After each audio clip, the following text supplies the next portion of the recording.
नमस्कार, social media special bulletin में आप सभी का स्वागत है। मैं हूं आपके साथ दिव्यांशु जोशी। तो आइए जानते हैं क्या है आज की टॉप न्यूज। बिहार चुनाव में जेडीयू की पहली लिस्ट जारी हो गई है। दिल्ली एनसीआर में ग्रीन पटाखे बेचने और फोड़ने की ही इजाजत मिली है। सोनम वांगचुक अरेस्ट केस में सुप्रीम कोर्ट में 29 अक्टूबर को सुनवाई होगी। वायुसेना में स्वदेशी तेजस आएगा। महाभारत के कर्ण पंकज धीर का निधन हो गया है। राजस्थान बस अग्निकांड में 21 की मौत हो गई है और 24 घंटे बाद पहली एफआईआर दर्ज हुई है। जुबिन गर्ग की मौत के मामले में 5 आरोपी न्यायिक हिरासत में हैं। ऋतिक रोशन ने हाई कोर्ट का दरवाजा खटखटाया है। आपको ये भी बताएंगे कि सिवनी हवाला कांड में आरोपियों की पेशी हुई है, तो वहीं शिल्पा को राज कुंद्रा के खिलाफ सरकारी गवाह बनाने की सलाह दी गई है।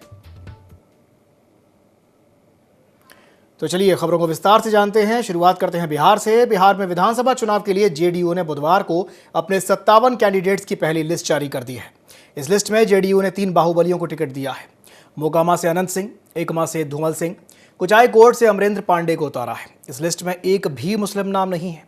10 अनुसूचित जातियों के कैंडिडेट्स को उतारा गया है। लिस्ट में 6 मंत्री भी हैं। 4 महिलाओं को भी टिकट मिला है। इसके अलावा चिराग के दावे वाली 5 सीटों सोनबरसा, अलौली, राजगीर, एकमा और मोरबा पर भी जेडीयू ने कैंडिडेट्स उतार दिए हैं। पहली लिस्ट में 18 विधायकों को रिपीट किया गया है। 2 विधायकों का टिकट कटा है। सकरा से आदित्य कुमार और बरबीघा से सुदर्शन कुमार। नीतीश कुमार ने सम्राट चौधरी के लिए अपनी सिटिंग सीट ही छोड़ दी है। पिछली बार तारापुर जेडीयू के खाते में थी। इस बार यहां से बीजेपी कोटे से डिप्टी सीएम सम्राट चौधरी लड़ेंगे। तो वहीं परबत्ता सीट भी जेडीयू ने गठबंधन के लिए छोड़ दी है। 2020 में परबत्ता जेडीयू के खाते में थी। 2020 में सबसे कम 12 वोटों से चुनाव जीते कृष्ण मुरारी शरण उर्फ प्रेम मुखिया को फिर से हिलसा से टिकट दिया गया है।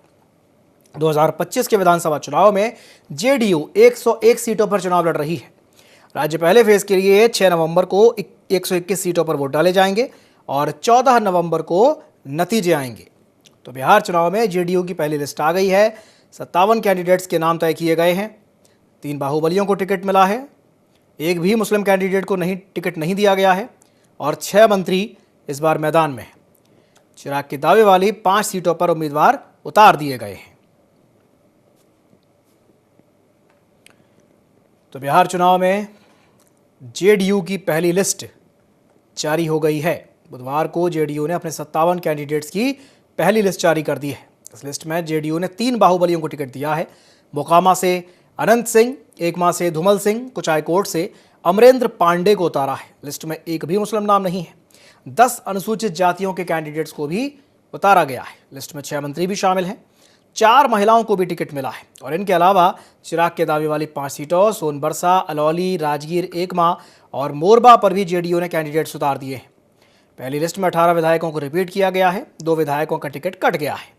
सकरा से आदित्य कुमार और बरबीघा से सुदर्शन कुमार का टिकट कटा है। नीतीश कुमार ने सम्राट चौधरी के लिए अपनी सिटिंग सीट छोड़ दी है। पिछली बार तारापुर जेडीयू के खाते में थी। इस बार यहां से बीजेपी कोटे से डिप्टी सीएम सम्राट चौधरी चुनाव लड़ेंगे। तो ये परबत्ता सीट भी जेडीयू ने गठबंधन के लिए छोड़ दी है। 2020 में परबत्ता जेडीयू के खाते में थी। 2020 में सबसे कम 12 वोटों से चुनाव जीते कृष्ण मुरारी शरण उर्फ प्रेम मुखिया को फिर से हिलसा से टिकट मिला है। 2025 के विधानसभा चुनाव में जेडीयू 121 सीटों पर चुनाव लड़ रही है। राज्य में पहले फेज के लिए 6 नवंबर को 121 सीटों पर वोट डाले जाएंगे और 14 नवंबर को नतीजे आएंगे।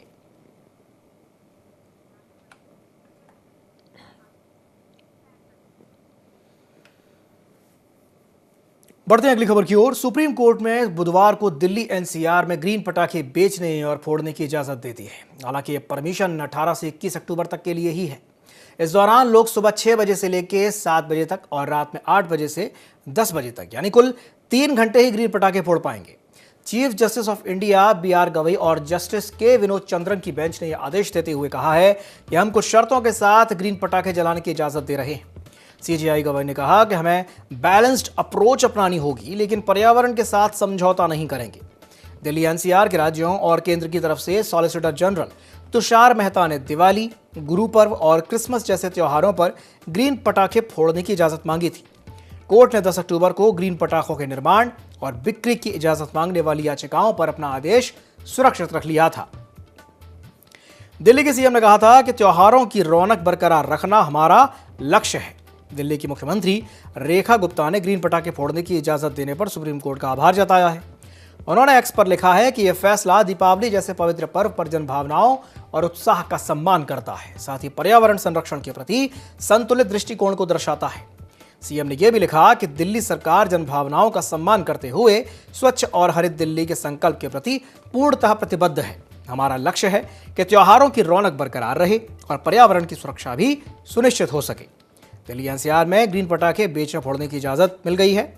18 से लेकर 21 अक्टूबर तक की परमिशन मिली है। चीफ जस्टिस ऑफ इंडिया ने कहा है कि पर्यावरण से समझौता नहीं किया जाएगा, हमें एक बैलेंस अप्रोच अपनानी होगी। इसके साथ ही सुप्रीम कोर्ट ने 5 शर्तें भी रखी हैं।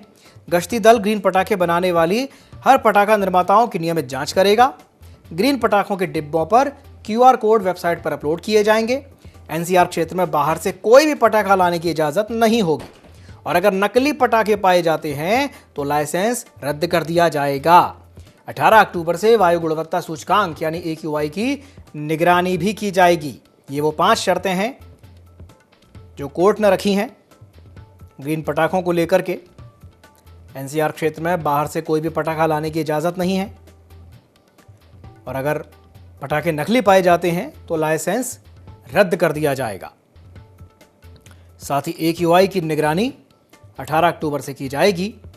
गश्ती दल ग्रीन पटाखे बनाने वाले हर पटाखा निर्माताओं की नियमित रूप से जांच करेगा।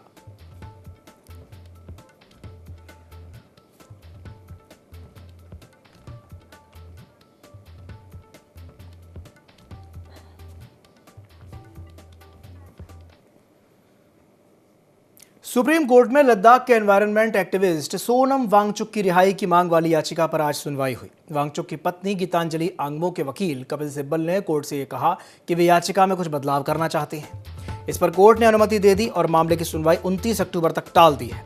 सिब्बल ने कहा कि वे याचिका में संशोधन के लिए आवेदन दायर करेंगे और हिरासत के आधार को चुनौती देंगे। सुनवाई के दौरान सिब्बल ने अनुरोध किया कि वांगचुक को अपनी पत्नी के साथ कुछ नोट्स का लेन देन की अनुमति दी जाए। सरकार की ओर से सॉलिसिटर जनरल तुषार मेहता ने कहा कि उन्हें वांगचुक के अपनी पत्नी के साथ नोट साझा करने में कोई समस्या नहीं है। इस पर कोर्ट ने नोट्स लेने देने की अनुमति दे दी। इसके पहले जस्टिस अरविंद कुमार और जस्टिस NV अंजारिया की बेंच ने कहा था कि जोधपुर जेल के जेलर ने जो हलफनामा दायर किया है उसमें यह कहा गया है कि वांगचुक के बड़े भाई और वकील ने उनसे जेल में मुलाकात की थी। मंगलवार को समय की कमी के चलते मामले की सुनवाई 1 दिन के लिए टाल दी गई थी। गीतांजलि ने 2 अक्टूबर को आर्टिकल 32 के तहत कोर्ट में हेबियस कॉर्पस यानी बंदी प्रत्यक्षीकरण याचिका दायर की थी। इसमें उन्होंने पति की NSA के तहत गिरफ्तारी को चुनौती दी थी। दरअसल वांगचुक 20 दिनों से जोधपुर की जेल में बंद हैं। उन्हें 24 सितंबर को लेह हिंसा भड़काने के आरोप में राष्ट्रीय सुरक्षा अधिनियम यानी NSA के तहत 26 सितंबर को गिरफ्तार किया गया था। हिंसा में 4 लोग मारे गए थे।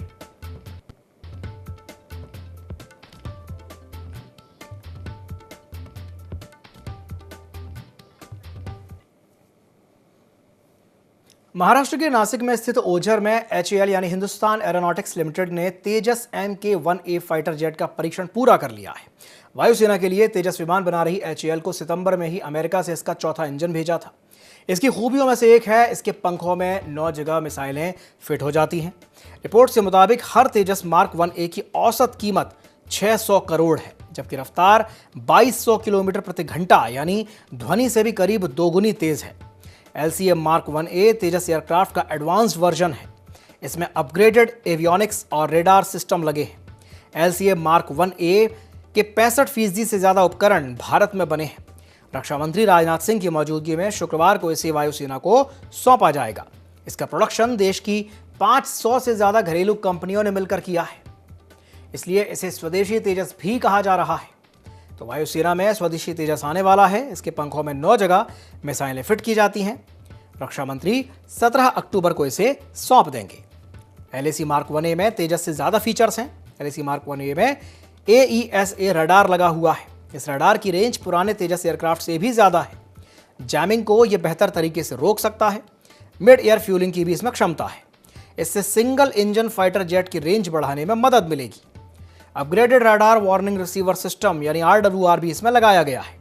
एयरक्राफ्ट खतरों को जल्दी डिटेक्ट कर पाता है। इसमें लगभग 40 सुधार किए गए हैं, जिससे इसका मेंटेनेंस भी आसान हो जाएगा। Digital map generator, smart multifunction display लगे हैं। एडवांस रेडियो अल्टीमीटर भी इसमें दिया गया है।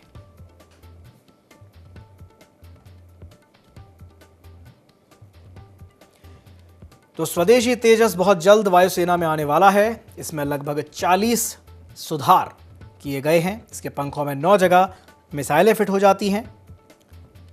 इसका मेंटेनेंस भी काफ़ी आसान है। रक्षा मंत्री राजनाथ सिंह 17 अक्टूबर को इसे सौंप देंगे।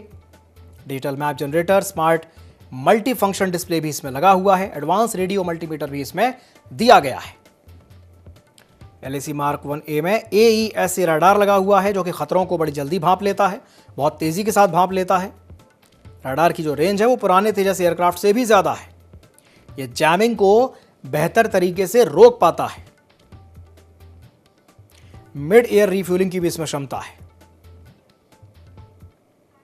राजस्थान में स्लीपर बस अग्निकांड में हादसे के करीब 24 घंटे बाद पहली FIR दर्ज हुई है।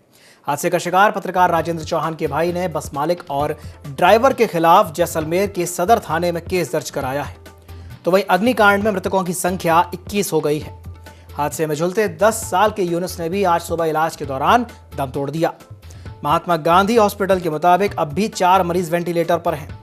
इस बीच शवों की पहचान के लिए जोधपुर और जैसलमेर के हॉस्पिटल में DNA सैंपल लिए जा रहे हैं। सैंपल कलेक्शन की प्रोसेस में नाराजगी को लेकर हॉस्पिटल अधीक्षक ने भी सफाई दी है। उन्होंने कहा कि इस प्रक्रिया में वेरिफिकेशन में थोड़ा टाइम लगता है, जिससे कि कोई गलती ना हो। उन्होंने ये भी बताया कि अधिकतम 24 घंटे में शवों की पहचान की प्रोसेस पूरी कर ली जाएगी। दरअसल मंगलवार दोपहर 3:30 बजे जैसलमेर से जोधपुर जा रही AC स्लीपर बस में अचानक से आग लग गई थी। हादसे में मंगलवार को 20 लोगों की मौत हो गई थी। इनमें 19 मौत बस के अंदर और 1 मौत जोधपुर के अस्पताल में हुई थी। तो राजस्थान बस अग्निकांड में 21 लोगों की मौत हो गई है। 24 घंटे के बाद मामले में पहली FIR दर्ज हुई है। 10 साल के एक बच्चे ने आज दम तोड़ दिया और अभी भी जो 4 मरीज हैं वो वेंटिलेटर पर हैं।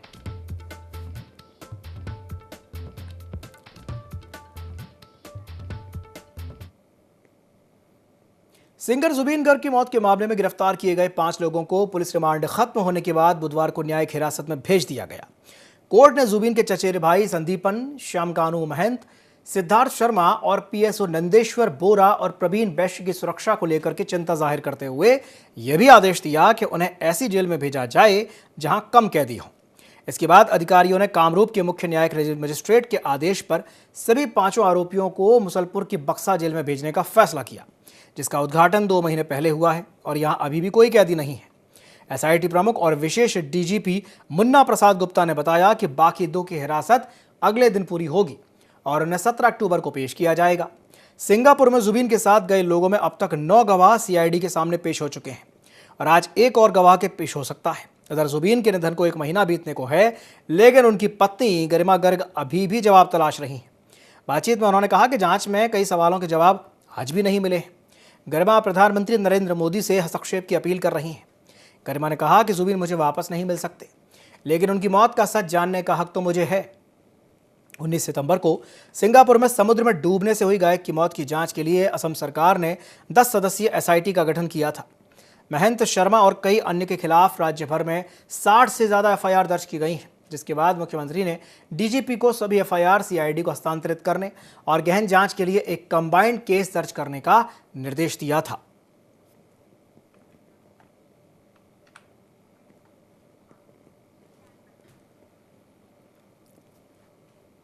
₹60 करोड़ की धोखाधड़ी के मामले में शिल्पा शेट्टी की लुकआउट सर्कुलर रद्द करने की याचिका खारिज कर दी गई है।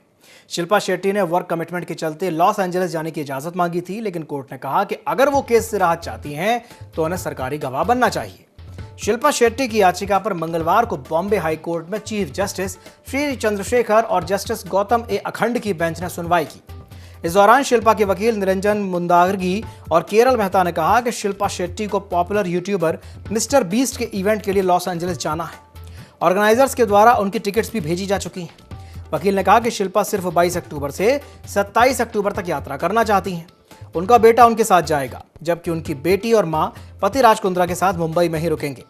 सुनवाई के दौरान शिकायतकर्ता दीपक कोठारी के वकील यूसुफ इकबाल और जैन श्रॉफ ने उनकी अपील का विरोध किया और कहा कि इससे पहले शिल्पा ने बताई गई डेट्स पर ही कोलंबो की यात्रा के लिए याचिका दायर की थी, जो काम के सिलसिले में नहीं थी। तो 60 करोड़ की धोखाधड़ी के मामले में शिल्पा शेट्टी को राज कुंद्रा के खिलाफ सरकारी गवाह बनने की सलाह मिली है। विदेश जाने की उन्होंने परमिशन मांगी थी।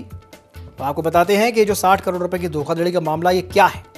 अगस्त 2025 में मुंबई के एक बिजनेसमैन दीपक कोठारी ने शिल्पा शेट्टी और राज कुंद्रा पर 60 करोड़ रुपए की धोखाधड़ी के आरोप में शिकायत दर्ज करवाई है। दीपक कोठारी के मुताबिक उनकी मुलाकात 2015 में एजेंट राजेश आर्या के जरिए शिल्पा शेट्टी और राज कुंद्रा से हुई थी। उस समय दोनों बेस्ट डील टीवी के डायरेक्टर थे और शिल्पा के पास कंपनी के 87% से ज्यादा शेयर्स थे।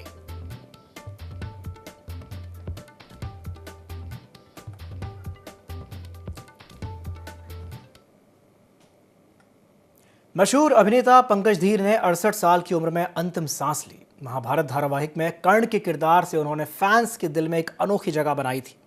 महाभारत के अलावा धारावाहिक चंद्रकांता, द ग्रेट मराठा, युग और बढ़ो बहू में उनकी अन्य भूमिकाओं के लिए भी वे जाने जाते हैं। धारावाहिकों के अलावा धीर फिल्मों में भी नजर आ चुके हैं। उन्होंने फिल्म सड़क, सोल्जर और बादशाह समेत कई हिंदी फिल्मों में छोटी भूमिकाएं निभाई हैं। पंकज धीर के करीबी दोस्त और एक्टर अमित बहल ने उनके निधन की खबर की पुष्टि की है। बताया जा रहा है कि पंकज धीर कैंसर जैसी बीमारी से पीड़ित थे। धीर इससे जंग जीत भी गए थे, पर कुछ महीने पहले कैंसर वापस लौट आया। पंकज धीर की सर्जरी भी हुई थी, पर कैंसर ने उन्हें अपनी गिरफ्त में ले लिया और उनकी मृत्यु हो गई। बताया जा रहा है कि पंकज धीर पिछले काफ़ी समय से बहुत ज़्यादा बीमार चल रहे थे। पंकज धीर साल 1988 में महाभारत में कर्ण की भूमिका निभा करके मशहूर हो गए थे। उनकी तस्वीरों का इस्तेमाल पाठ्यपुस्तकों में कर्ण के संदर्भ में किया गया और मंदिर भी बनाए गए। वो अर्चना पूरण सिंह के साथ हॉरर शो दस्तक के पहले एपिसोड में मुख्य भूमिका में नजर आए थे। उन्होंने कोर्ट रूम ड्रामा पर आधारित टीवी शो कानून में एक वकील की भी भूमिका निभाई थी। साथ ही चेन्नई एक्सप्रेस में विलन थंगाबली के रोल में दर्शकों के दिलों में अमिट छाप छोड़ी थी। पंकज धीर एक्टर ही नहीं बल्कि डायरेक्टर भी रहे थे। उनके पिता सीएल धीर भी मशहूर डायरेक्टर रहे थे। उन्होंने परवाना और माय फादर गॉड फादर जैसी फिल्मों का निर्देशन किया था। पंकज ने अनीता धीर से शादी की थी। उनकी पत्नी अनीता कॉस्ट्यूम डिजाइनर है। उन्होंने Victoria, number 203, diamonds are forever, इक्के पे इक्का और बॉक्सर जैसी फिल्मों में कॉस्ट्यूम डिजाइन की थी।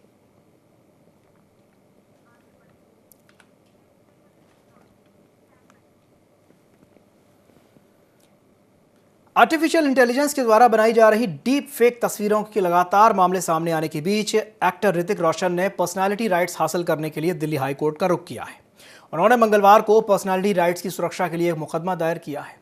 ऋतिक रोशन की याचिका पर आज दिल्ली हाई कोर्ट के जस्टिस मनमीत प्रीतम सिंह अरोड़ा ने सुनवाई की। एक्टर ने जॉन डोज और कुछ अज्ञात लोगों के खिलाफ भी मुकदमा दायर करके कहा है कि उनकी फेक तस्वीरें बना करके सर्कुलेट की जा रही हैं, जो कि उनकी पर्सनालिटी राइट्स के खिलाफ है।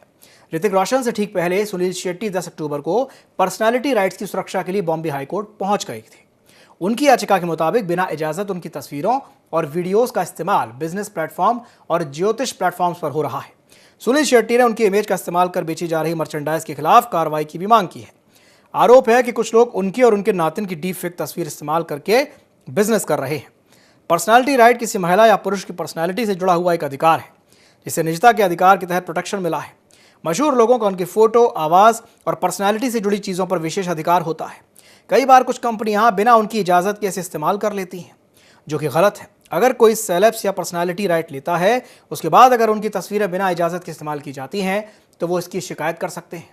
सितंबर में फिल्म मेकर करण जौहर ने पर्सनालिटी राइट्स के लिए दिल्ली हाई कोर्ट में याचिका दायर की थी। उन्होंने अपनी तस्वीरों के जरिए हो रहे प्रचार पर रोक लगाने की मांग की थी, जिसके बाद कोर्ट ने उनकी पर्सनालिटी राइट्स को सुरक्षित किया। इससे पहले ऐश्वर्या राय और अभिषेक बच्चन की भी याचिका स्वीकार की गई थी और उनके पर्सनालिटी राइट्स सिक्योर किए गए थे।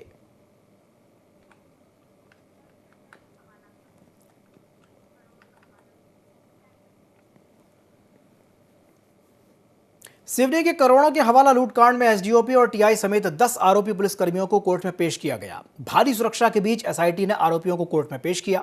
आरोपियों में एसडीओपी पूजा पांडे और बंडोल थाना प्रभारी अर्पित भैरम समेत 11 में से 10 पुलिसकर्मी शामिल थे। न्यायालय ने पुलिसकर्मियों को 2 दिन की पुलिस रिमांड पर भेज दिया है और एक फरार हवलदार की भी तलाश जारी है। तो सिवनी के करोड़ों के हवाला लूट कांड में एसडीओपी और टीआई समेत 10 आरोपी पुलिसकर्मियों को कोर्ट में पेश किया गया है।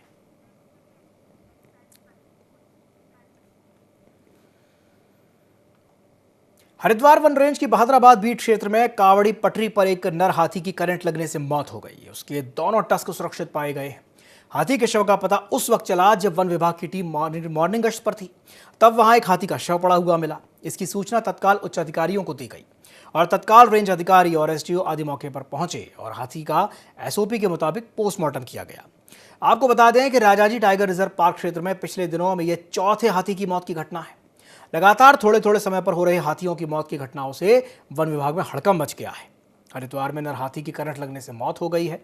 वन विभाग की टीम को सर्चिंग के दौरान उसका शव मिला था। मौके पर वन अधिकारी पहुंचे। राजाजी टाइगर रिजर्व पार्क में हाथी की चौथी मौत है।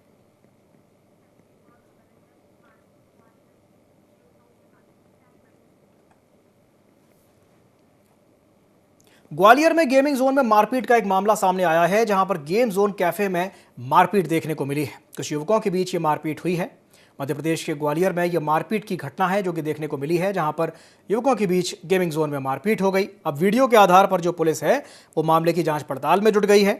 विश्वविद्यालय थाना क्षेत्र के सिटी सेंटर का यह मामला बताया जा रहा है। मारपीट का जो वीडियो है वो तेजी से वायरल हो गया है। अब इसी वीडियो के आधार पर फिलहाल जो पुलिस है वो जांच पड़ताल में जुटी हुई है। तो मध्य प्रदेश के ग्वालियर की ये तस्वीरें हैं जिसमें आप देख सकते हैं कि किस कदर युवकों के बीच मारपीट हो रही है, लात घूंसे चल रहे हैं और एक दूसरे को पकड़ पकड़ के लोग मार रहे हैं। तो गेमिंग जोन में मारपीट की तस्वीरें मध्य प्रदेश के ग्वालियर से सामने आई हैं। अपनी पूरी ऊर्जा, पूरी ताकत मारपीट में झोंकी जा रही है। चंबल का पानी जो है वो उबाल मार रहा है और ये तस्वीरें उसकी बानगी बयां कर रही हैं। मध्य प्रदेश के ग्वालियर के गेमिंग जोन की ये तस्वीरें हैं। विश्वविद्यालय थाना क्षेत्र के सिटी सेंटर का यह मामला है।